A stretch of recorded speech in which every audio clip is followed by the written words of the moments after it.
Hey, welcome to Guitar Knobs, the guitars, gear, noise, and nonsense podcast, hosted today by these knobs. Tony Dudzik, Pick Guardian!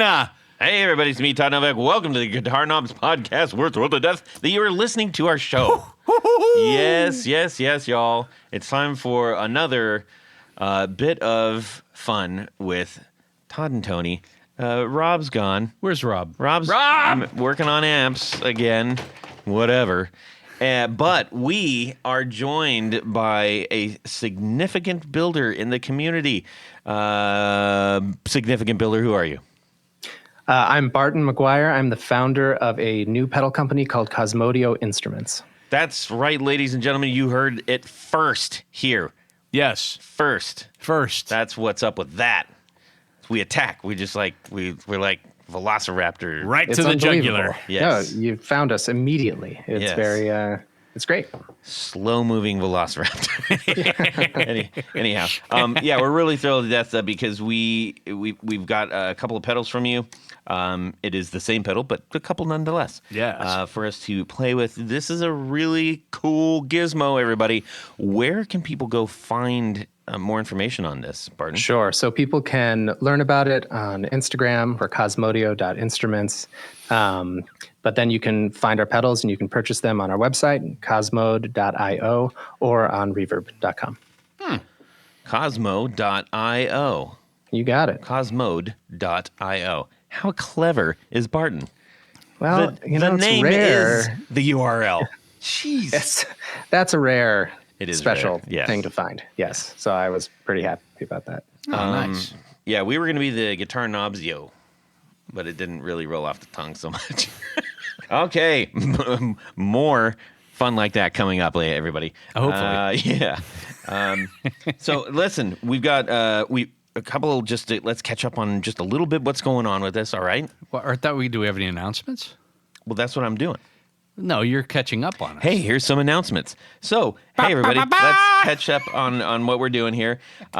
We just got through giving away all those warm pedals. That was so much fun to do. It was. And we made 7 people very happy. They loved them. Yes. They cannot absolutely thank loved them. Warm for that enough. That was very, very generous.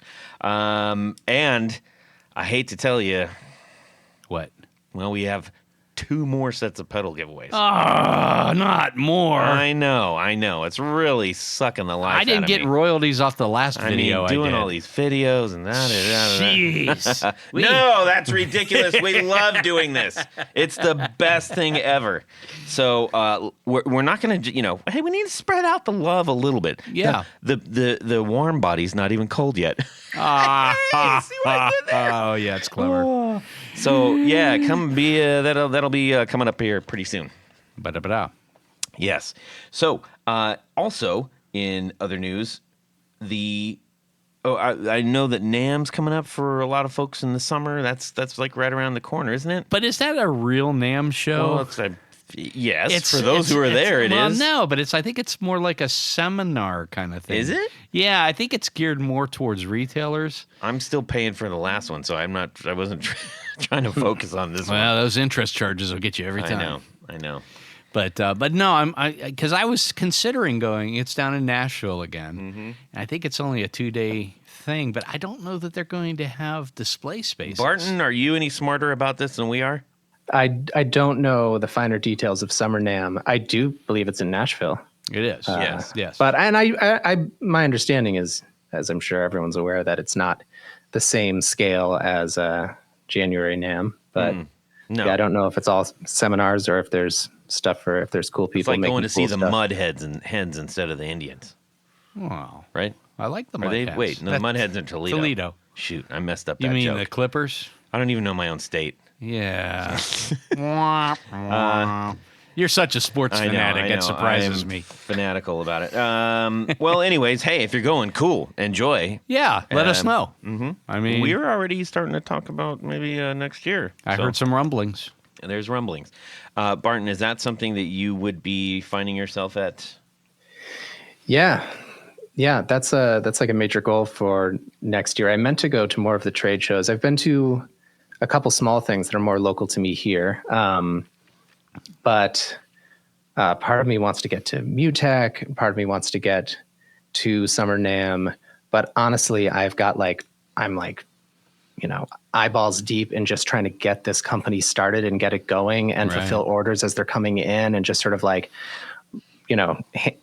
handle what the universe is bringing me and that I'm grateful for. But yeah, I don't know if I have my like stuff together enough to be hitting the road yet, but that's like definitely next year. I mean, I want to be doing all that. Cool, man. Yeah. Well, yeah, we'll just, we'll see what's going on. Keep in touch. I think that's really kind of it for the most part. Did you have something, Tony? You're looking at me like I'm supposed to know something. You should. I should, but I don't. I can't believe you don't know. Very it. little. Oh, well. We'll just have to save it. Yeah, let's find out what's going on in our music world this week. We're going to check in with Tanya Polonsky, and then we'll hop over and find out what's going on with the Barton McGuire of Cosmodio. Yes. Well, this week, I happen to, speaking of Toledo, I happen to be up in Toledo this past Thursday, Friday, and over the weekend. And I had a chance to hobnob and converse with none other than Ken Haas from Reverend Guitars. Yes. Reverend Guitars is now based in Toledo, Ohio. They were... In Cleveland. No. They were in Warren, Georgia. Warren, Michigan. Really? Yeah, just north of of Detroit. Okay, that's where Joe Naylor started the company up in Warren, and he actually still lives up there. He is still involved with the company, but Kenny bought the Reverend and also Railhammer pickups from Joe years ago. Yeah, and so now the whole shebang is. He's like the barefoot guy in Mad Men. Yeah, the guy who only he never comes out of his office. Yes, but he's always barefoot in his office. And he's surrounded by all the Japanese stuff. I can't remember the character's name, but he's that guy. Yeah. Well, anyhow, Joe is the sensei, and he does still. He's heavily involved with design work and kind of picking apart what artists are looking for. And we always see Ken at all the shows, and Ken and Joe. Yeah. Joe Naylor. Yeah, we talked. Yeah, we talked to him last time. Yeah, I know we did. Jeez, do you have to repeat everything I say? It's getting so irritating. But anyhow, I hadn't been to the new facility, and I was up there. And Friday morning, I ran over, and we did a quick little walk through their. It's kind of a distribution center setup joint. They've got studio space there. They've got like a front room, tryout room. And, of course, general offices. And really, really quite nice. We're going to shoot for seeing if we can get Ken and gang on a future episode. Yep. Because it's, I've been a fan. Time. I've been a fan of Reverend Guitars for years. And, it's... many people have. Yes. Yeah. Many people.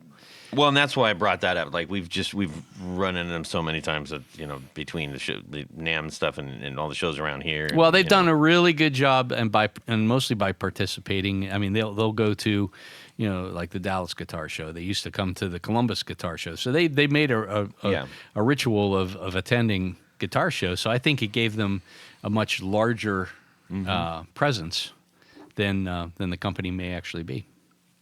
So. That's my world this week. Perfect. Barton, how about yourself? Yeah, I've got some music making stuff and some gear adventures. My band, Dead Pixels, we have our second single is due to come out on June 11th. Ooh. The first one's out already. It's called Monochrome. The second one will be called Time Is Nigh. And yeah, we're a brand new band, so we're just getting that going. It's like a psychedelic shoegazy thing, so I'm really happy to get that stuff out in the world. How do you spell that? So you spell that, we spell it in a funny way. It's spelled DEDPIXELS. Got it. It's one word. Yeah. No A. One word. There's no A. No. Okay. We're just trying to be playful. All right. I'm going to give that a little spin on the way home, as they say. Yeah. Right on. Yeah. So looking forward to that. And then, one sort of gear, I don't know, it's kind of revelatory gear thing for me. It's not quite a guitar thing, but we played a show last weekend. It was our second show. Like I said, this is a new band. And it went great, but I I used in-ear monitors for the first time, and I've never done this before. I'm the singer in the band in addition to playing guitar, and I've always sort of found it ridiculous, like going to, and these are, Like for a the small most part, I club. play small Yeah. venues. Yeah. And like seeing someone, and, sometimes you see people in these small clubs on small stages and like bars or whatever with in-ears, and it just seems like over the top and not very punk rock. And I always sort of rolled my eyes at it. But, in prior bands, either I'm not the one singing or I'm singing and it's a different style and I'm like singing really loud and it's easier to monitor myself. But this is like a shoegazy thing. So we've got like crushingly loud guitars and I'm singing in this kind of understated way. And the first show we played, the sound guy did a really good job. He was like trying to help, but if he wanted to get the monitor wedges up so I could hear my voice, it was just feeding back like crazy. Yeah. And so I had a miserable show the last time. I'm told it sounded okay, but like it's like we were talking about before we started rolling, when you like can't be in the present moment, because I'm just like I'm making sounds with my voice, but I have no idea how they sound, and I have no idea if I'm in key or whatnot. And it's just like it was completely unable to enjoy performing whatsoever. And this time, like, I felt a little ridiculous. I almost didn't do it just out of like modesty or something, or feeling ridiculous putting in-ears in and like a dive bar. But I was like, no, I'm going to give this a try. I put them in. It was like completely it was like a whole different thing. I wish I'd been doing that for years. Like I could hear myself so crystal clear. I had so much fun. And Did you do the whole like end of show pop one out and like connect with the crowd? No, I don't have all my like in-ear based antics down and pageantry yet, but I'll work on that. I'm still new, so I'm practicing. The good thing but that was a cool find. The good thing about in-ears is that if you screw up, you can just take them out and like act all pissed. Like, damn, let's just rock, man. Yeah, that's right. So anyway, that was cool. And then I got a guitar. Wow. Yesterday. Big week. It was a big week. Not a fancy guitar, but I've always wanted to try one with one of those sustainer systems built into it. Oh, yeah. Mm-hmm. So I found like a used Fernandez on reverb, basically one of the cheaper guitars with a sustainer I could buy, just to sort of give it a try and see if I like it. Well, it makes I don't sense know for if that I kind love of music. I mean, yeah, totally. I don't know if I love this guitar as a guitar, and that's what I deserve for just like finding the cheapest sustainer guitar out there. Yeah. And it's like a Strat styled thing, but it's all black and with black sort of hardware, and it kind of looks like one of those Jackson guitars from back in the day. Yeah. Took it to band practice last night, and my bassist told me that I looked like I was about to blow the roof off an 8th grade talent show. Nice. Yeah, which felt accurate. But yeah, I don't know. It sounds okay, not great. I'm going to try setting it up and see if I can get it to work for me. But it's cool trying the sustainer system. The thing that's really surprised me about that is how, like, obviously it's not obvious at all. But if you know the way it works, which is that it takes the sound from some of the pickups and then it sends that sound, amplifies it through the neck pickup. So instead of the neck pickup serving as a pickup to like detect the magnetic movement of your strings, it's like putting out a signal and transducing your strings into moving. So it is feedback, but like I didn't expect it to feel, it felt incredibly natural, like when you're standing next to your amp and it's really cranked and just like every chord you hold is just like feeding back and you almost can't stop it. It just felt incredibly like natural feedback, which I don't know. That sounds cool, man. Yeah, it's cool. You're selling a lot of people on this thing.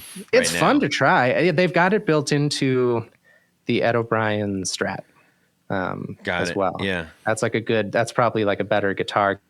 Although I think some of the Fernandez, I don't know, there's like a whole line. Some of them are much nicer than the one I got. So I'm not trying to put them down. On Reeves Gabrel's. Yeah. On the Reverence. He has a Reverend model. That has that built into it too. Yeah, that's what I think he might have actually said it in an interview. If you try one of these once, you're never going to play another guitar without one. Really? Yeah. Do you feel like that, Barton?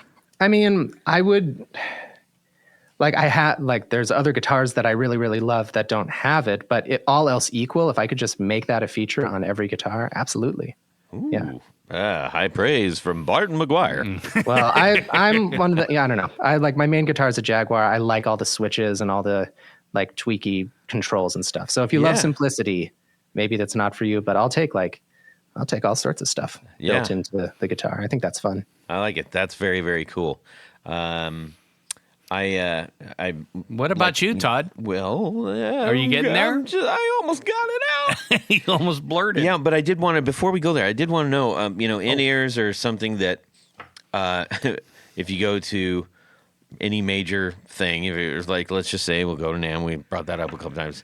There's like, I don't know, 30 in-ear vendors there. At least. I mean, it's bananas. Yeah. But those also spread beyond. It's like they're in the pro audio, they're in the band, they're in the band area, they're in the DJ area, they're in the guitar area, they're in the drums area. Everywhere there's music, they're doing it.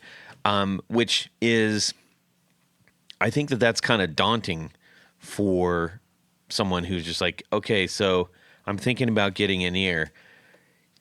And the differences between all of them and all the different makers, and everybody says these ones are the best. How did you find your way through that?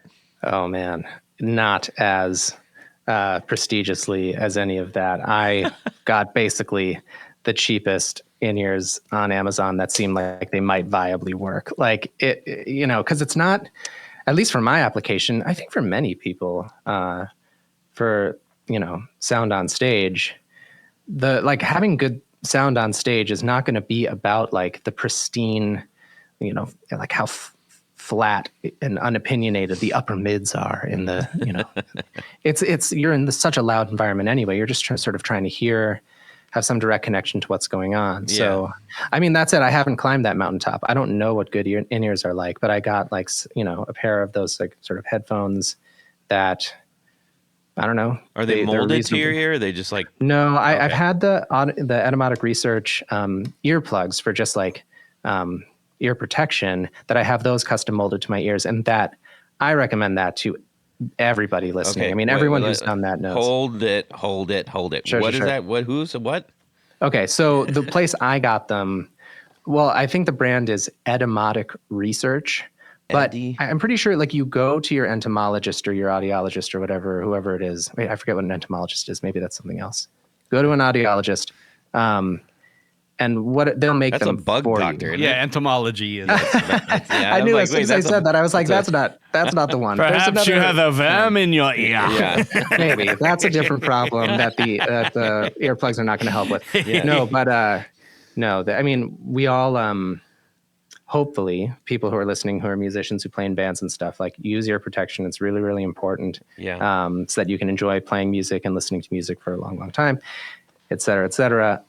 But yeah, the custom molded ones are really worth it. I think it's some of the best money I've ever spent, and they last a long time. I've had mine for like 15 years, which is amazing. Do they have like filters in them and stuff, or is it just a glob of goo? There's filter plugs that you can change, and so you can get like 25 decibels of attenuation, or 15 or 5 decibels.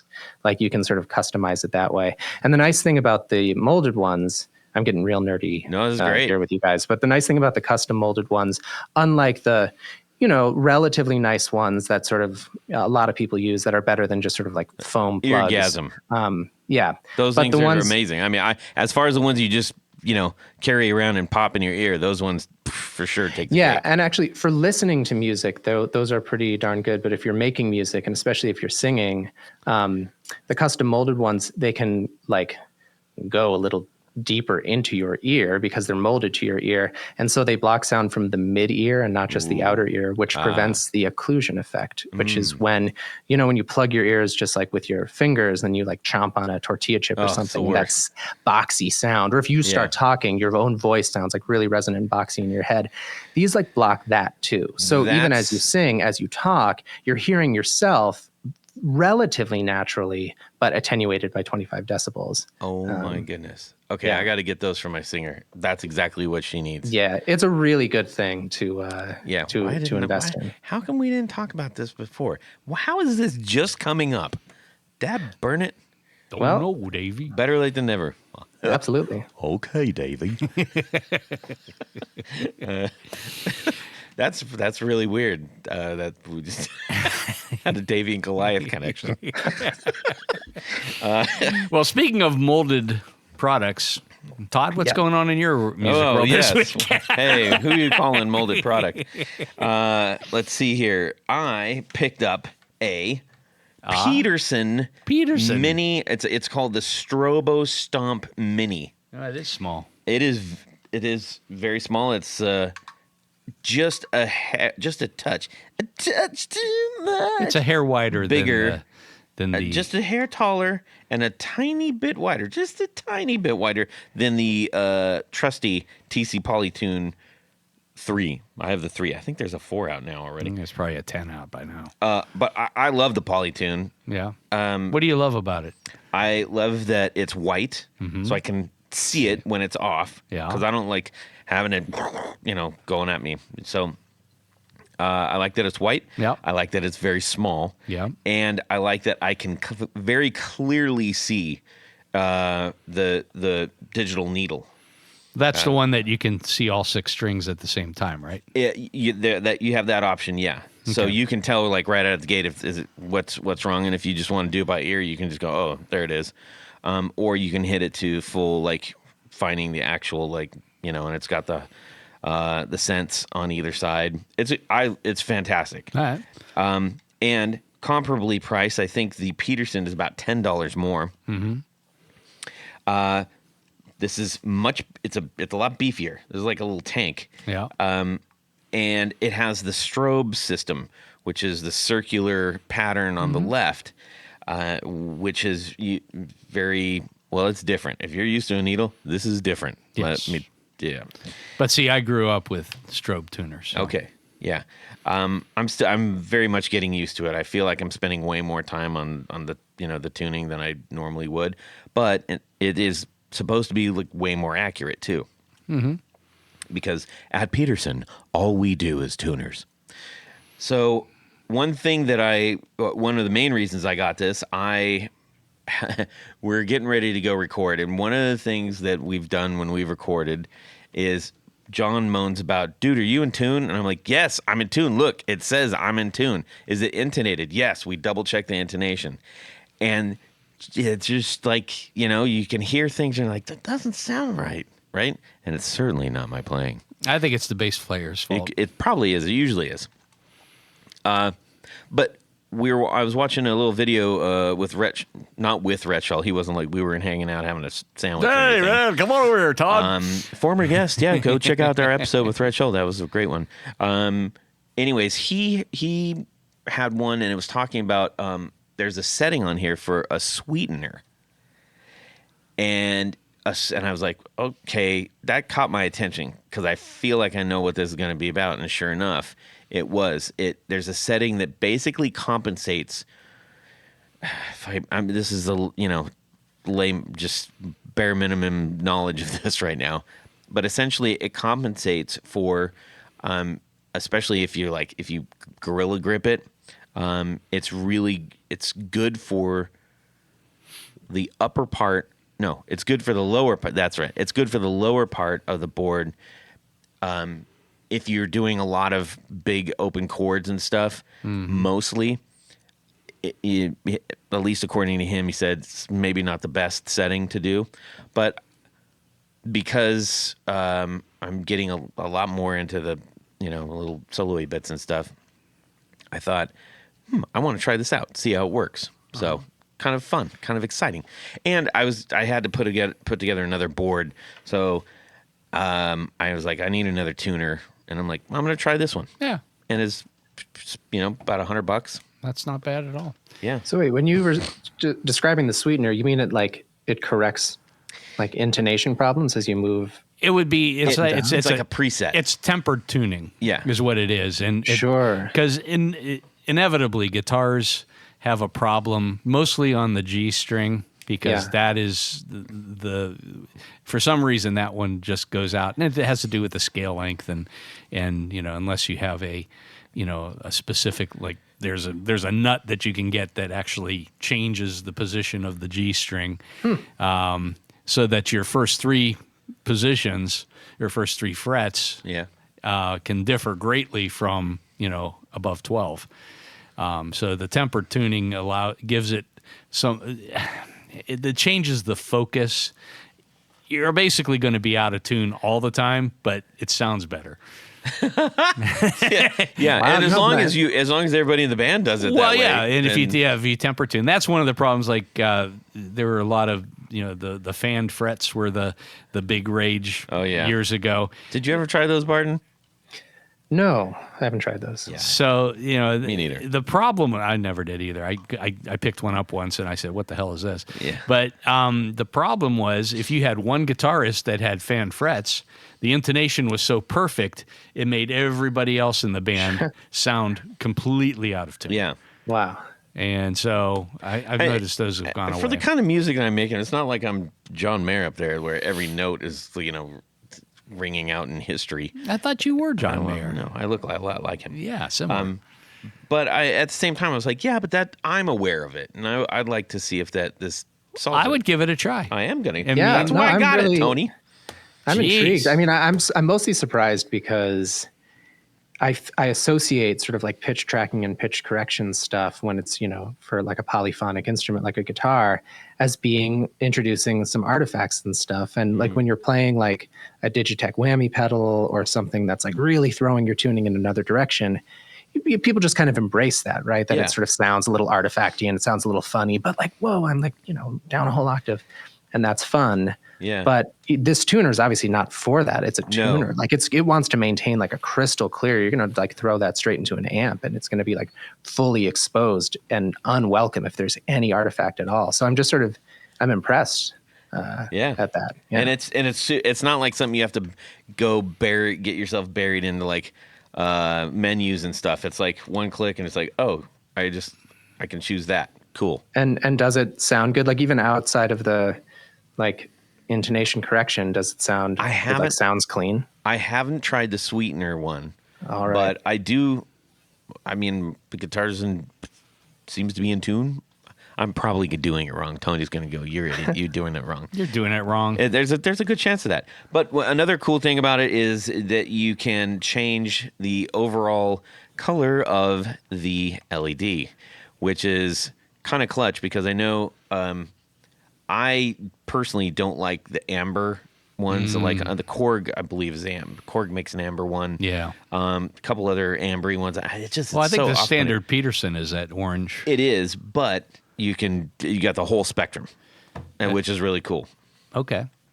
What spectrum do you like? I put it on like it's a magenta purple. It's nice. Magenta purple. Yeah, Soothing. sexy. Nice. Anyways, blurg. But the best way to hook this up to your board, Tony, is How? by using Tour Gear Designs patch cables. I've heard of them. Indeed. And I will need some new ones because I'm putting together another board. Yeah, of course. The Peterson is top mounted, which will go nicely into everything else. But the thing is, this is important. Yeah. This sits at the bottom of my board, which means that I need a longer cable than normal to go Yes. up to the top row and into so under the board into the top row. Yeah. Oh, but that's complicated. Now you see my life is troublesome. But Tour Gear is here to help us figure all this stuff out. How? And when you go to their website, you're going to find all the different lengths, all the different configurations, which is, to S and C shape. And when you go to you load up your cart, you're going to find a box. And in that box, Tony, what are you going to put? You're going to put the guitar knobs, all lowercase, all one word, and you're going to save an extra 15%. That's 15% off an already wonderfully priced product. Yeah, absolutely. You're just fill up the shopping cart. You're going to be so happy that you did. Indeed. And like with the case with this tuner here, those jacks are awfully close together. They are. Honestly, if I had two pancakes, it could be problematic. I don't think you could put through two standard pancakes. They'd have to go off to the sides, and that's a whole other. Yeah, that's a bunch of nonsense. The actual round part of the plug is about the same size Same as diameters as the jack itself. Yep. And the cables are flat, Yeah. like a crepe. I'm Indeed. told. Stop screwing around and go get these things. Just do it. Thank you to Tour Gear Designs Patch Cables for sponsoring our 4 on the Floor. Tony? Let me get a little bit of this. big wind. 1, 2, 1, 2, 3. 4 on the floor. No, all right. Barton McGuire, Cosmodio Instruments. What is your 4 on the floor? All right, so I'm starting with the Electroharmonics Attack Decay. You guys know this one? Tell us more. All right. So it's an incredible pedal because, for the most part, when we think about effect pedals, we want things that like add stuff, add swirls or echoes or gaininess or something. Oh. And Attack Decay it's like basically a subtractive pedal. So it's like this dynamic processor where it detects the, when you play a note and it will swell into it by increasing the attack time, or you can increase or decrease the decay time. So it's going to sort of like mute you. Kind of like rolling up on your volume, like. Yeah, you could do all this stuff if you were like really deft with your volume knob or with a volume pedal. But this will do it in response to your playing automatically, and it's amazing what it can do. I mean, I think a lot of people have played with those swell type effects, and I love those. Do like a swell into like a heavy reverb or something, and it sounds so ethereal. But the decay side is something I haven't seen really in, I don't know of any other pedal off the top of my head that does that, where it like cuts you short, which sounds undesirable because we always want lots of sustain, but it can do these really cool, almost synth-like or like violin pizzicato-like sounds as you play these lines with like really, really short decay. And then, there is like an old big box version of this pedal that I don't have. I have the more recent version, but the more recent version also adds polyphonic ness to it. So you can play different notes and you're still sustaining. It used to be that, with the old one, you'd have to sort of like stop playing and then start again in order to get that envelope ramp to happen again. Whereas with the polyphonic detection, then I don't know how they do it. I think Electroharmonics does a pretty good job with their various like pitch tracking stuff. But it can like, swell or fade out of all the notes playing, even as you're sustaining one note while you initiate another. Wow. And it's just really, really expressive. You can get to really surprising places. And it's, to me, it's just very elegant because it does all of that without really adding anything. It's just subtracting. Mm-hmm. Does this work like typical reverse tape delays, where the harder you hit your strings, the more it clamps down, and then the softer you play, it brings them up? I actually don't know if it's velocity sensitive in that way. Okay. But it will. But it is like that. It's definitely, that's like one of the main applications for it, is get that tape reverse kind of sound. Yeah. That is very interesting. I'm going to have to learn more about that. I got to watch a few videos to like really get the gist of what this thing does. It's kind of like a lesser known classic. It's been around for a long time and they've reissued it once or twice. It's an underrated one. It's only like $150 brand new. Yeah. And I mean, it's Electroharmonics, right? Yeah. They're like, I'm big fans of them. The Mini's $95. Yeah, there's a Mini. That's right. I don't know what they leave off. There's other stuff in this that I haven't talked about that I don't need to get into, but the Mini probably omits some of the a lot less important stuff. But hey, whatever. Yeah, I'm always mixed on those mini pedals. Like, you want to cram as much stuff on your pedal board as you can, of course, but like, I feel like sometimes it's too little, and I'm not able to like stomp on it in a satisfying way. Like the center of gravity isn't firm enough. You guys, can you relate to this? I understand what you're saying, especially if you have a board that's got the wide gap. Right. Not cool. Yeah. All right. Interesting. Well, just a little announcement, everybody. Speaking of EHX, I just confirmed with a representative from EHX, so we're going to have him on the show. Oh, nice. Yeah. Nice. Wow, that's cool. Yeah, they got something really cool coming out, so very nice. Cool. It won't be Mike. I did check. And he remembered me from when I photobombed him when he was trying to eat a burrito. He says, "Oh, that guy." Anyways, no interview for you. It'd be hard to record a podcast while you're chomping on a cigar. Yeah. I think it would be it'd be interesting. That's all I'll just say. It's interesting. I'm sure it would. I mean, I'd listen to it for sure. How about number 2?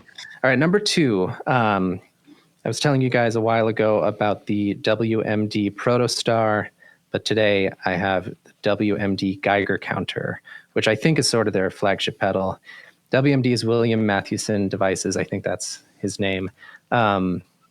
And this is one of my favorite pedals of all time. It is a digital distortion pedal that is unabashedly digital in every way. It's essentially like a wavetable lookup, and you can scroll through all these different wavetables. So, the basic response to, your sound wave as you send it into a clean boost is if you send it a 1, you're going to get out a 1. If you send it a 10, you're going to get out a 10. And a lot of distortion pedals, they clip that waveform. So you send in a 1, you get out a 1. You send in a 10, you might get out a 5. And now you've clamped that waveform down, so it sounds like distortion. This wavetable lookup, it has all sorts of every pattern, every configuration of linear, non-linear, these loop-de-loos, all sorts of ways to fold and distort sound. And it doesn't try to sound analog. It doesn't try to sound like a vintage fuzz or anything like that. It's aggressive and grating, and it also does the sort of sample rate and bit reduction that we think of when we think of digital distortion. And it's just hard to put to words how wide ranging this pedal is and how different it is from every other distortion pedal you've ever used. I think it's really a masterpiece. So that's a real big endorsement. Everyone should go find one of these. It's bright and yellow. It's about $300. Yeah. There's a used good one from Tokyo, Japan. So it was made here, I'm assuming. I think so. And then it was sent over there, and now it's not to get sent back. It's a lot of Traveling travel around the for a world. pedal. Yeah. Brand new. They seem to be, no. Yeah. I don't know what the story is. I think WMD is still in existence and making pedals, but I know a bunch of them are no longer in production. I would hope the Geiger counter is. They've done a few variations. I have the classic Geiger counter, but there's a mini one and a pro one. The pro one is $1,300. Yeah, the pro one I'm sure is not around anymore. Bananas. You'd have to, yeah. Not just, I'm not saying, it's crazy. Why? How could you charge that much for that thing? It's just, it does so much stuff. It looks like a Digitech super pedal. Mm-hmm. If they took a whammy and just threw a whole bunch of knobs on it and didn't make it a pedal. So not really a whammy at all. But you get my point. How about number 3? Number 3, I have the Keeley Realizer. This is a reverb pedal that it's basically one half. Keeley has the Loomer, which is a shoegaze reverb plus fuzz combo pedal. Mm-hmm.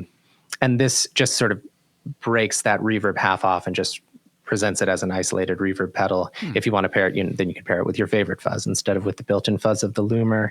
And man, I got it a few months ago, and it's been on my board ever since, and I'm using it constantly. It really, it's supposed to emulate the sound of a few specific special devices from the first wave 80s, 90s shoegaze movement. And there's the I forget the name of all the original units, but there's the famous Slow Dive one, and there's the My Bloody Valentine one. And I really feel, I kick this thing on and I feel like I'm instantly Slow Dive. It's crazy. Wow. And going into, Pet Yeti, we can talk about later, but one of the things I really took care to try to do was to make it a great post reverb distortion, because I love that shoegazy wall of sound that you can get when you throw reverb into a distortion or fuzz circuit. Mm-hmm. And so the realizer on my pedal board is my pre distortion reverb. I have a different post distortion reverb. This is the pre-distortion reverb. So lots of fun with that. Excellent.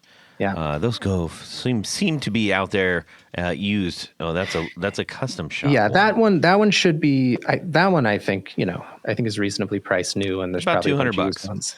Yeah. Yeah. That one can be found. Yeah. All right. How about and number 4? then, number 4, I said I wasn't going to bring any back from before, but this one's coming back. This is the Electro Harmonix Deluxe Memory Boy, because it's my favorite pedal. Ah, yes. And I told you guys some things about it, but it's all sorts of things I wasn't able to get to. And so this pedal, what I really love, I do love that it's a Deluxe Memory Boy and it's cheap, because that lets you, use and abuse it in various ways and mod it without worrying about ruining something or very having expensive. It stolen. Yeah, totally. But it's mostly this format. So this pedal, it has 2 stomps, one for bypass, one for tap tempo. It's got 6 knobs, and then in the middle, it's got these sort of cute 2 little buttons. And they actually make a few different pedals that are basically all the same platform, but with so there's like the Deluxe Memory Boy is sort of like the bottom shelf version, and then in the middle shelf you have the Deluxe Memory Man TT550 or TT1100 that do 550 milliseconds and 1100 milliseconds of delay respectively. And then they also made, and I don't think make anymore, and I think this will be very expensive if you look it up, the Deluxe Memory Man Tap Tempo. And I think the only different, and that I think fetches like $700 or $800 because they don't make it. It's all basically the exact same pedal, and I'm pretty sure it's just different Bucket Brigade chips that the sort of much sought after Tap Tempo uses, those like, Panasonic MN3005s or whatever it is.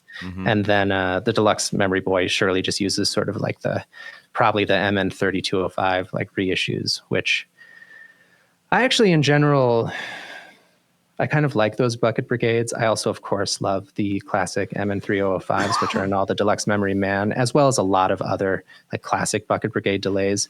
They're famous for having sort of like this really musical smear to them as the repeats blend into each other. Whereas the cheapo one, the 3205 that's in the Deluxe Memory Boy, it's like crunchy instead of smeary.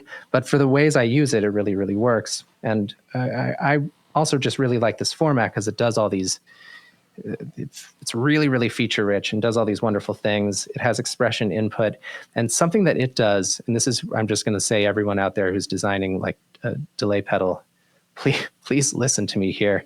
Like, it gets to self oscillation relatively early on the feedback knob. Something that really, like, to me, one of my favorite things in the world is like self oscillating delay feedback. And this one, I don't know, you turn it like just past noon and you're starting to feed back, which means you can get like really rapid, like explosions of feedback if you dime it. And it like gets there, it gets to that crazy chaotic state like instantly. Whereas like on an El Capistan or something, it's so tasteful. I mean, Strymon, I love Strymon. Their pedals are beautiful and just incredibly pristine in how they sound. But sometimes I wish they like, I don't know, I guess the cliche is like, made the knob go up to 11. But like on an El Capistan, if I turn the feedback all the way up, it starts to like feedback a little bit. It starts to grow. And if you got a minute or two to spare, you can wait for it to get to like total chaos. But I don't want to wait that long. Yeah. So yeah. And then the other thing that these EHX delays do is they have this, and this is like one of the secret things. I almost don't want to speak it out loud because I love using it as a musician. But it has this incredible musical way that you can change between tap divisions. So I think a lot of delay pedals do this. You sort of like switch between your quarter notes or eighth notes or dotted eighths, and you hear the delay like shift in pitch. But this one, you press this button and you cycle through the tap divisions in this circle of like interval relationships. And so by tapping through it, you can create these like sequences of ascending and then dropping pitches. I do it a lot on stage, and people have no idea what you're doing, and it's like this like form of magic. I don't know. It's this really magical sound that it does. It's kind of like Chase Bliss did this delay pedal, the Thermae. I don't know if you guys remember this. Yeah. It was kind of all about that effect. And this one, I don't know. It's just sort of a different pedal that also kind of does that in this special way. Cool. Very cool. Yeah, 4 great pedals. Yeah, indeed. Okay, we're going to go from 4 great pedals to 1 super great pedal. Yeah. All right. We have in front of us, and if you're on any of the guitar-related stuff on Instagram, I know that you've seen this at this point. You had to have, because, you guys are doing a heck of a job getting this out there, just constant demos on That's Instagram. My man, Jesse. He's like, the other person in this company and sort of a thought partner in a lot of this stuff. And I'm allergic to social media. I mean, I love it and appreciate it, but I don't know how to do it. And it's like fluent language to him. So that's all to credit him. And I appreciate him. Yeah. So just keep your eyeballs open. Just say pet Yeti at your phone like about 10 times, and it'll happen. Now 3 times. 3 times. And yes, it appears. And it appears. This is so. What is? Tell us. Elevator. We're going up to the second floor. Ding. What is the Pet Yeti? Yeah, Pet Yeti is a distortion pedal that is wild and monstrous and unexpected, If you want but it at to the be. same time tameable, and that's why it's a Pet Yeti. And you can really, it's about harnessing this monstrous force. It's not a clone of any popular distortion circuit. It's its own new weird thing, and you can take it places that most distortion pedals or fuzz pedals won't go. But then you can really harness it in highly musical ways, so it's not just reserved for like the weird oddball sounds that it is admittedly great for. But so it's got, in terms of like really aggressive features, it's got like a really wide spanning gain range, of course. It's also got an analog bit crusher that smashes you can turn that on or off, and when it's on, it smashes your entire signal down into a single bit, but with infinite sample rate because it's still an analog signal. But then it also has features like a clean mix, so you can blend in that distorted texture to your taste. It has pre and post distortion tone shaping capabilities. And one of the reasons why we added some of these features is because the sort of prototypical version that I was making a long time ago before I started Cosmodio, and I was just sort of making pedals for fun, I cooked up an early version of this circuit and found that it was like especially popular among bassists. And I tried to figure out why that was. And it was because of the way I was handling the tone shaping before it goes into the distortion circuit. And so now I've opened that up into something that you can really control. So you can make it more like a conventional guitar distortion that's going to shave out that low end for clarity before you hit it, or you can just like blast it with like low end energy before it hits the distortion, to just create like entirely different textures. And then as these controls are all super interactive. And I really do like, I think a lot of pedals are designed to help their users out to not get into trouble places. And Yes. this one does not do that. Like all the controls are really interactive, and I've not what's the word I'm looking for? Like throttled any of these controls to like keep you in the safe zone of where things sound good. Like you can make it sound bad if you want to. You can make it sound like it's like broken and crackling. And to me, I don't know. That's one of the really important parts. I don't want to sound pretentious or anything, but like I do, call the company Cosmodio Instruments. Pet Yeti, the reason we're talking about this, everyone, is because it's the only pedal I've launched so far, and I hope to launch others this year, and I'm working on one right now that I'm really excited about. But I do think about pedals as instruments, or they can really be instruments unto themselves. But something about an instrument is like, you have to learn it. Like you might have to spend some time with it, and it's not always going to sound good. I think it's sort of funny when people are just like, oh yeah, like love this thing, like can't get a bad sound out of it. It's like, oh man, if you can't get a bad sound out of it, it probably doesn't do that much. Like if you walk up to a saxophone, you're going to like only get bad sounds out of it until you spend a long time learning how to use it. Like, I don't really think that's a great like barometer for an instrument. I think if something has a lot of depth, I think if something has the sort of aesthetic open-endedness that you can use to like play all sorts of different music, then it's got to have it's just got to have a lot of space that you can move in, and some of it's going to work for you and some of it's not. And that's the discovery process. But so designed these things so that not only does it work really well for guitar, but we really want it to be used for everything. It's like a distortion pedal and an introduction to sort of noise and aggressive sounds for everybody. And so we've really been marketing it that way too. And so we have people who, a lot of bassists are using it. We have people using it with like their electric ukuleles, with the drum machines and synthesizers. That's one of my favorite applications. You can go full Muse on this one. Completely. Yeah. It's great for industrial. It's great for, honestly, it's great for psychedelic and alternative rock and textures. I just sold it this week to someone who I always ask after someone buys it, because I'm curious, like, what are you going to do with this thing? And someone was like, oh yeah, I'm buying it to use with my hurdy-gurdy. And I was like, wow. Why not? That was a first for me. That's like beyond my wildest dreams in terms of like trying to make something to distort everything. So it's being used on hurdy-gurdy, which makes me very, very happy. Well, what's interesting is I can't believe I actually know this, but there's a professional. I believe she's Irish. She's a professional hurdy-gurdyist, but it's like an electric one. Yeah. But it's not like something that sounds like it's like a hurdy-gurdy. Sitting there doing the hurdy-gurdy thing, and it's just like, man, you're taking this to the next level. Yeah. I mean, after that customer got in touch with me, then I like went down a little rabbit hole of just like watching electric hurdy-gurdy videos on YouTube. And it like opened my eyes to a world I didn't even know existed. Yeah. So yeah. And I should say, yes, it's great for doing all these weird things, but it really is like a highly usable pedal. The gain range can be turned down to, and it has adjustable input gain. So you can adjust the headroom for whatever you're plugging into it, whether that's a line level signal or a guitar. And it does sort of break up and even low mid gain overdrive sounds as well. And then with that parallel clean path, you can create really like textured guitar sounds.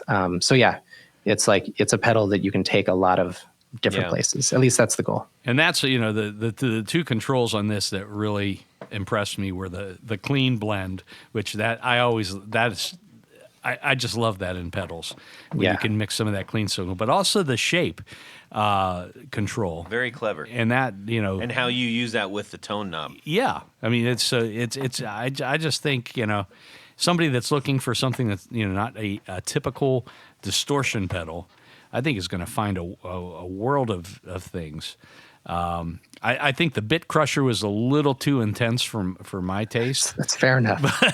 But yeah. I mean, there are people that will, I'm sure will like that. But it's cool. And the other thing that I thought was really cool is the artwork that's on the top side. It's kind of like it's amazing. I mean, almost like Southwestern. It doesn't look like anything. Yeah. I mean, so that's what. In all honesty, ladies and gentlemen, and Barton, the reason that I clamored to get a hold of these guys is that I was seeing something that I hadn't seen, and I was pretty sure I was hearing things in ways that I hadn't heard. And that is a rare combo, and that's why we're so we got to get you on and talk about this. So I'm really glad to hear that. I mean, when it comes to the artwork and the way the pedal looks, I worked with a good friend of mine. It's an artist who goes by the name Goldsuit, and you can find her work at artofgoldsuit.com. And this is one of her aesthetics. And I've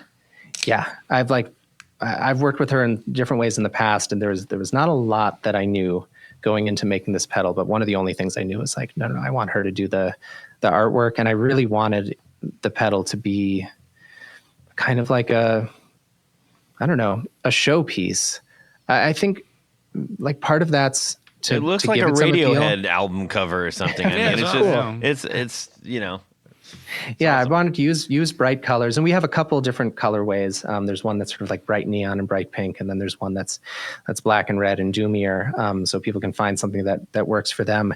But no, I wanted something that stood out on a pedal board, that stood out on a shelf or as a thumbnail on a web page. And maybe that sounds superficial, but I think that's one of the important ways of getting discovered and getting people to pay attention. And then, of course, you've got to have a great product in there. Yeah.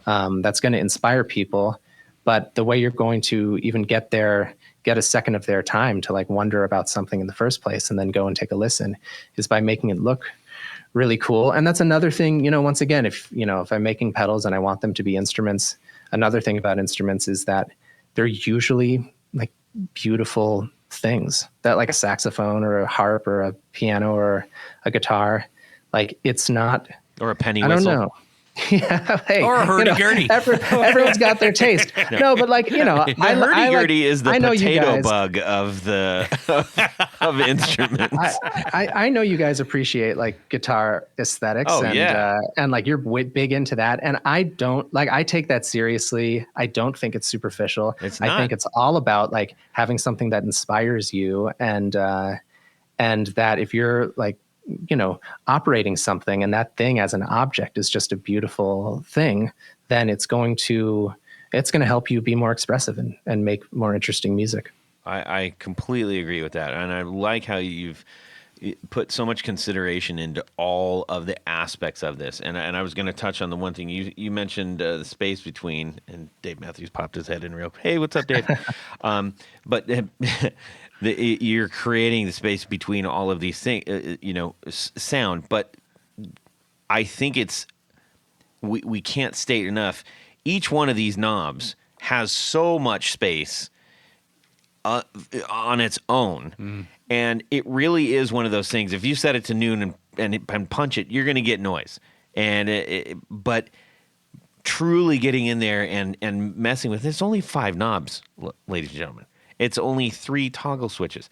We're not asking you to deep dive into, some insane digital menuing system or something. That's part of the fun. You can sit there and twist a knob and go, oh, wait a minute, what is this doing? That's fantastic. Yeah, cool. I really wanted to make it playable.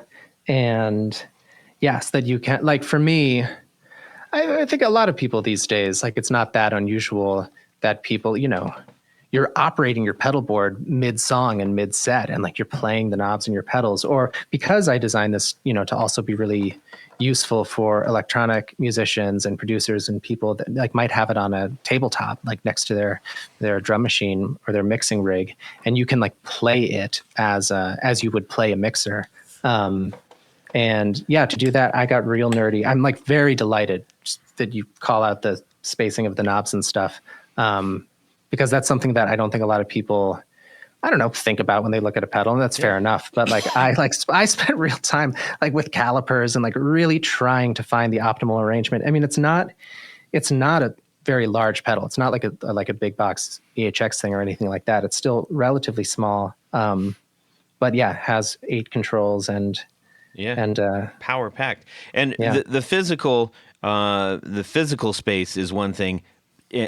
And I honestly, I wasn't even talking about that, but that's interesting that you pointed that out. Oh, that's what I thought you were talking. You're talking about just like saying, the amount of range of everything. The range that each thing has, which I think a lot of pedals we find that all the controllers are made to work with each other and to help complement each other.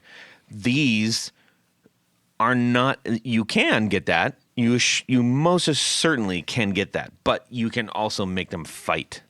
Yeah. No, it can get impolite. Yeah.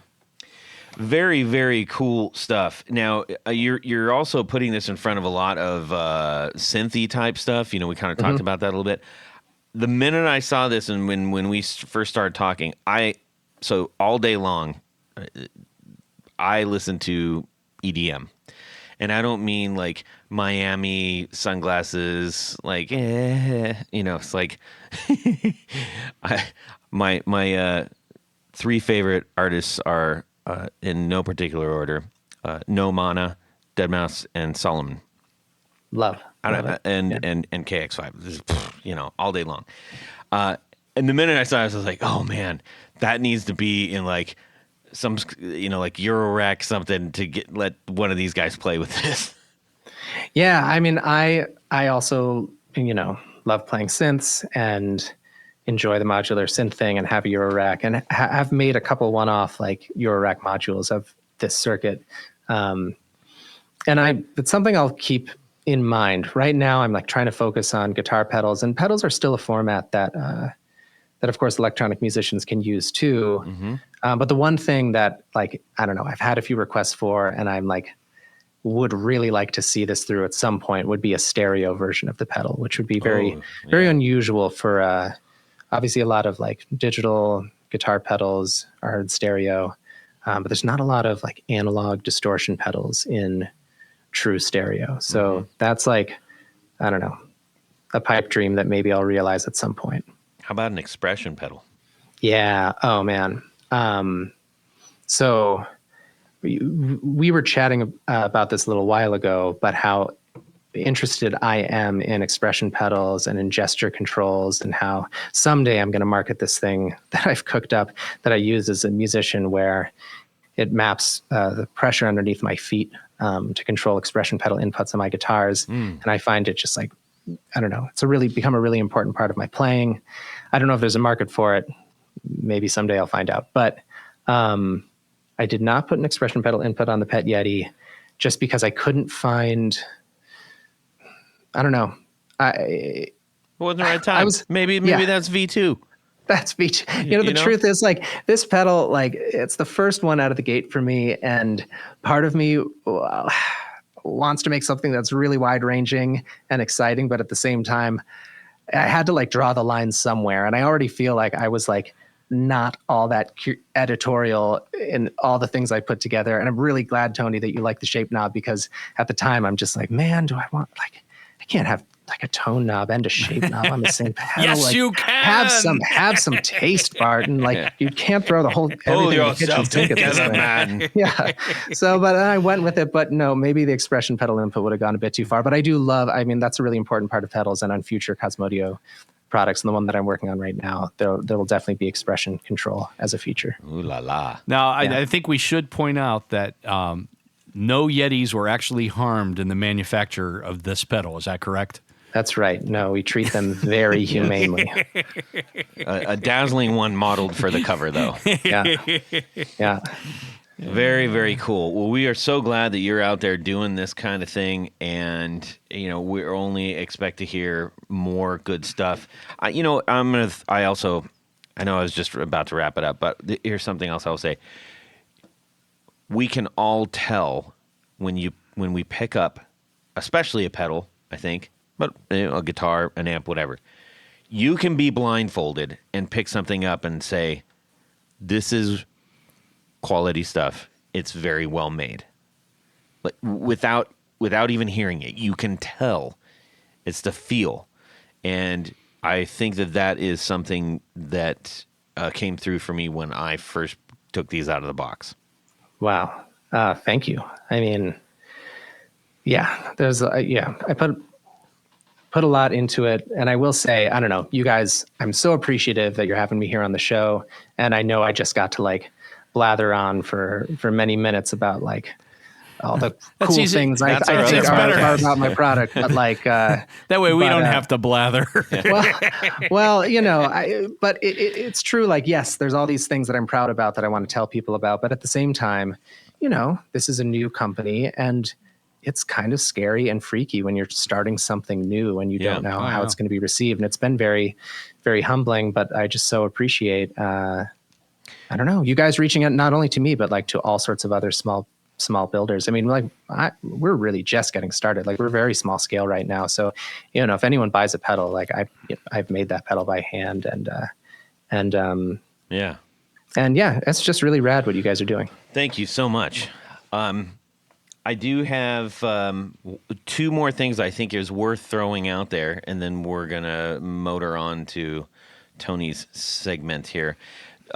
First of all, and maybe this kind of goes hand in hand, tell us about what you do as a day job, essentially. Sure. And also, how much time did you spend developing this before it hit the market? Yeah.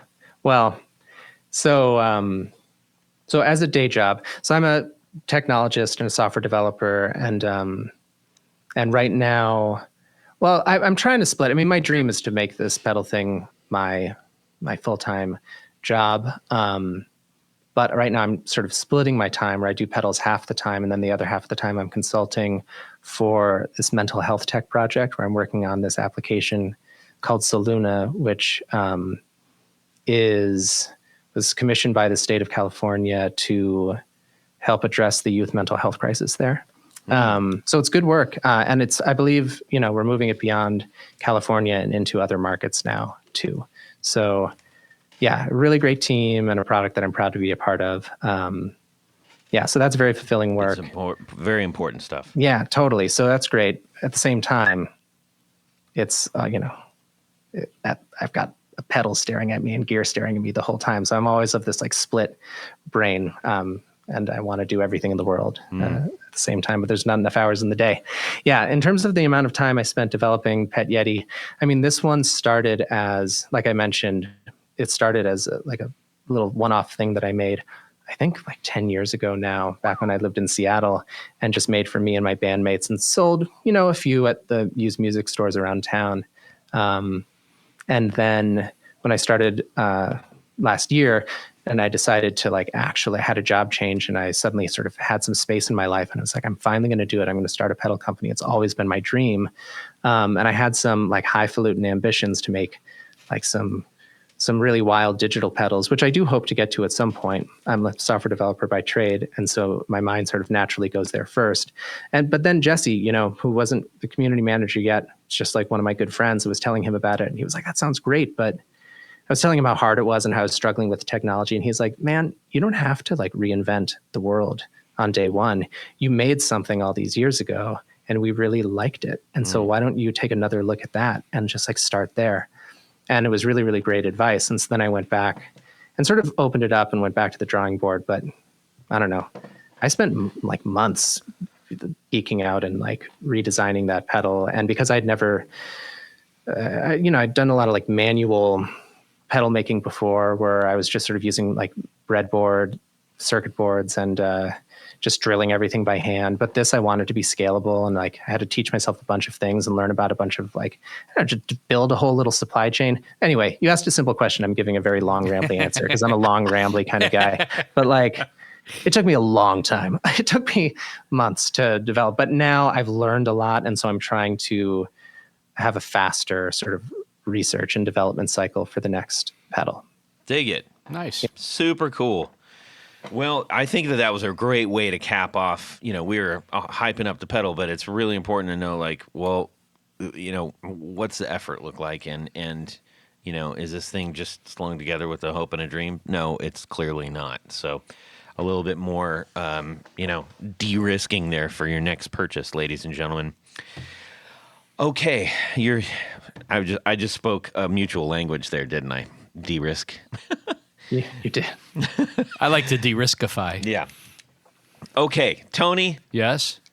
what do we got in the hopper for the Would You Rather? Well, you know, Todd, at this point of the show, it's a little game that we like to play called Would You Rather? Yes. Shut it. Shut it, Tony. This week's Would You Rather is brought to us by our good friend Daniel Brokenborough Yes. from Wollongong, Australia. G'day, mate. All right. You call that a knife? Uh-huh. Okay. So, the devil comes down to Ohio, and he had too many drinks, and he's looking to make a deal. His offer is this. You can choose an ultimate, you're crazy good, ultimate, unlimited guitar rig for any time you play. But in exchange, he gives you one of two choices. Oh. Choice one. Anytime you pick up the guitar, you will... John Denver. No. Oh, damn it. No. Go ahead. Shush. Anytime you pick up a guitar, you will magically be wearing work boots with soaking wet socks. Wow. That's gross. Okay, that's not John Denver. I was way off. Yeah, you were way off. Or option two is anytime you're playing your guitar, your nose itches incessantly. Yes. Okay. Two very annoying things. Two very annoying things. Almost equally annoying. I don't know. Almost. Well, I don't know. All right, Tanya, what are you going to do? I've got to go with the nose itch because I cannot stand soaking wet socks.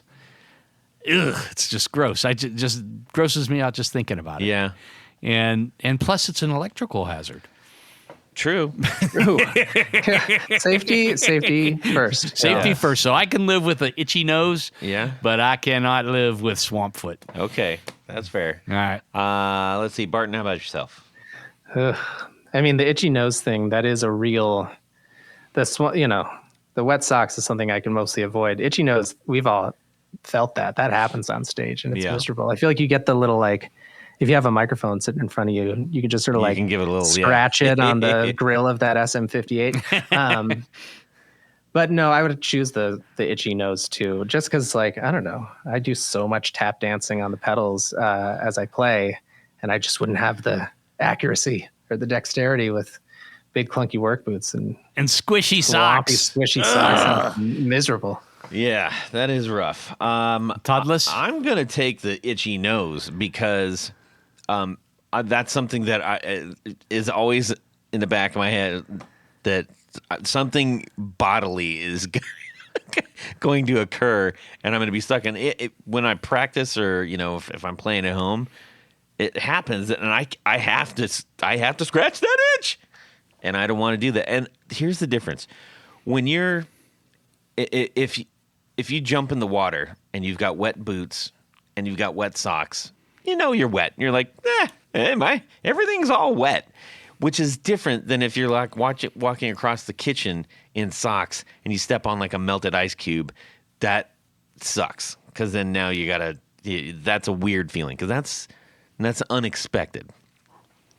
So that's my rationale with that. I'm just glad it wasn't an itchy nose or a boots or itchy butt or something like that. Would have been not as good.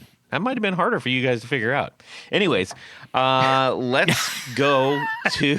Well, thank you, Daniel, for providing us such an in-depth, painful experience. Yes. You know what? Here's a challenge, Daniel. We know that Australia is known for one thing and one thing only. What would that be? Everything is trying to kill you there. Well, that's probably true. Do something with that, Daniel. Except challenge, Daniel. I don't think the koala bears want to kill you. Koala bears are fearsome things. No. Oh yes. You've got those they're mean bastards. You've got them confused with panda bears. No. I think they got those drop bears down there. You guys heard about those? No. Yeah, they're ferocious. Here we go. Like rabid koala that will drop down from the trees and rip your face off. Do they really? Happened to me. I think so. I know. I've heard many stories about people like, oh, it's a cuddly koala, and then it goes like, ah. I think drop bears are kind of an Australian cryptid, but so I don't think they're real. Yeah. But yeah, Maybe there is a probably lot not. down there. I lived down there I lived in New Zealand for a bunch of years. Oh, wow. And spent some time down under, and it couldn't be more different. New Zealand, you could there's nothing there that will hurt you. It's unbelievable. You could walk out into the woods buck naked Only and just words. sleep, and you'd be fine. In Australia, over in Oz, everything that crawls around is toxic and wants to bite you. Maybe your next pedal could be my pet drop bear. Ooh, I love cryptids. I've got a Yeti pedal. I'm like all obsessed with all that stuff. Yes. So, yeah. Well, thank you, Daniel. We expect something coming from you soon. Yes. All right. Also, bowl haircuts. That seems to be something that Australia is very. Bowl haircuts? Yeah, all the rockers from Australia got the bowl in the front and the little scraggles in the back. It's a thing. Except the guy from Midnight Oil. No, he didn't have any, but that was a long time ago. That's a deep cut. Hit it. Go. Well, Todd, at this point of the show, there's a special group of people we love to thank. These are our executive producers. Now, an executive producer makes this show possible. How do you become one? Head over to patreon.com/the Guitar Knobs. Check out a couple different levels in which you can participate. Become a friend, a sponsor, a hero, an all-around nice person of the podcast. Each level comes with some very nice thank you gifts and opportunities to win giveaways. Yep. I know we've got a few coming up. We just had a bunch. There's more coming, folks. But in addition to all that great stuff, there's one thing more. And what would that be? That was hard for you to do, wasn't it? Yes. I noticed. You were only acting, though. So that's right. You get your name read on the thing, and that's what I'm going to do right now. So special thanks to these executive producers: John Sebastian, Trevor Ellenberg, Cameron Pampas, James Bell, Michael Furman, Eric Hemmer, Brett Hogarth, Gregory Randall, Don Kloss, Ralph Gottschalk from Wonderful Audio Technology. What? Rusty Sneeden, Vader and Pedals, John Helverson, Rick Calhoun, Trevor Gunberg, Elad Mizrahi, Richard Kendall, James Pennington, James White, Justin Jones, John Esterle, Anthony Lathrop, Stefan Lamb, Michael Senchuk, Ken Sayers, Darren Gregory, Tom Barazin, and Sean S. But wait, Todd, there's more. Oh. We have a special group of executive producers. We call them our Grand Poobahs. These are our #1, top of the heap, king of the hills. Indeed. When it comes to executive producers. So special thanks to these Grand Poobahs. Adam Johnson, Anthony Gemolero, Billy Spitfire Unlimited, Bob Crouch, Brian Robison, Cody Foster, David Kaminga, David Tyndall, Enrico Fernando, Fox Hill Studio, Hex Matos, Jack Cadian, James Pennington, John Williams, LSJ Music Company, Matt Hart, Michael Van Zant, Michio Murakishi, Moon Guitars, Paul Von Eppinger, Sam Jett, Science of Sound, Steve Keys, Tyler Rhines, Zach Oswald from Brandon Wham Pickups, and Jimmy Newton. Thank you. Indeed. Thank you. Thank you. Yeah. All right. Well, thank you all so very much for doing that. It keeps the wheels on the bus going warms round the and round. cockles of our hearts. Yes, indeed. So, Barton McGuire, we want to thank you for joining us tonight, telling us all about this awesome pedal, and most importantly, for making said awesome pedal. Man, well, that was fun, guys. Fun. And I've been listening to the podcast, and I'm glad that by getting me involved, hit me just to the awareness of it, because it's a good one, guys. I don't know of another one that's quite like it. So Fantastic. Yay. Yeah. Where can people go get this said pedal? Yep, so you can get it on our website, cosmode.io, or on Reverb. Okay. Just search Pet Yeti, Cosmodio Instruments, where you'll find us. Excellent. Now, Tony, where Yes. can people see what you're doing? Go over to pickguardian.com. Check out the things that I do, which is making custom pick guards. You want to make your guitar even more your own? I can help. Shoot me an email. Let me know what you're trying to do, what you need, and I will take very good care of you. Yes. Pickguardian.com. Yes. Well done. You're well on your way to ads. Actually, hey, speaking of ads, did you know, ladies and gentlemen, that Tony Yes. is in a TV commercial in Ohio? Yes. Yes. It's just it's on all the TVs. And guess what else? So am I. Oh. Yes, But you're merely Franklin County. That's true. That is true. Oh, I'm statewide. yeah. How about that, huh? That's kind of neato. Yeah. Yeah, we'll go to each other's award shows. Yes. All right. You can shoot me a DM on Instagram at Guitar Knobs. We'd love to hear from you. Just tell us what's up. Love to get to know you. We have so many people that we get to interact with, and it's just the best. So do that. Make sure you take care of that.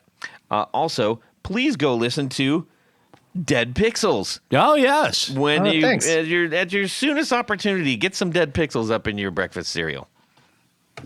You can make that a shirt or something like that.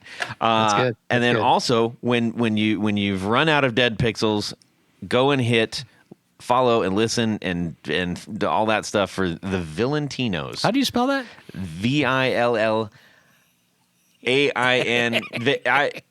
VILLAINIANTINOS. AIN. It's Villentinos. Why'd you do that to me? I do it every time because I love to see Yes. those little gears I know. start breaking. It's one of those things. Like, it's a cool name, and there's like spelling. Why do they have to spell it that way? Yeah. Anyway, so hey, thank you all for joining us, for hanging out with us. We feel like you're right there listening with us. So have a fantastic guitar week, everybody, and subscribe. Yeti. Crystal clear. Yes, Marvelous. as clear as an unmuddied lake.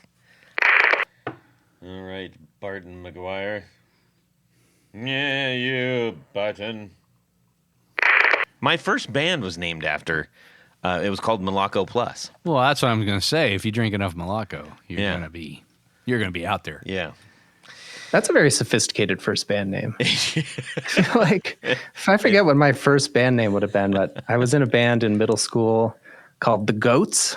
Oh, You know, yeah. that's That's like a middle school band name. That is. Malaco Plus. That's sophisticated. That it was. I think.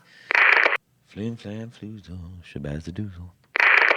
I'm currently looking at a different kind of blank screen, but one nonetheless. Tony.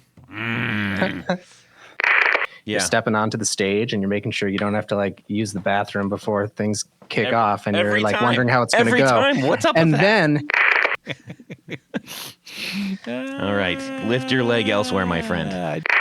Maybe you should think about it. No, no, because then I'm giving in to superstition, and I cannot do that. I shall not. We were perilously close to like turning into some kind of a prog thing. Unbeknownst to me, I wasn't even hip on prog, but my bass player and my drummer were in two bands before, and they like all they talked about was like King Crimson and and Rush, and I was like, yeah, hey, here's some Black Sabbath. yeah.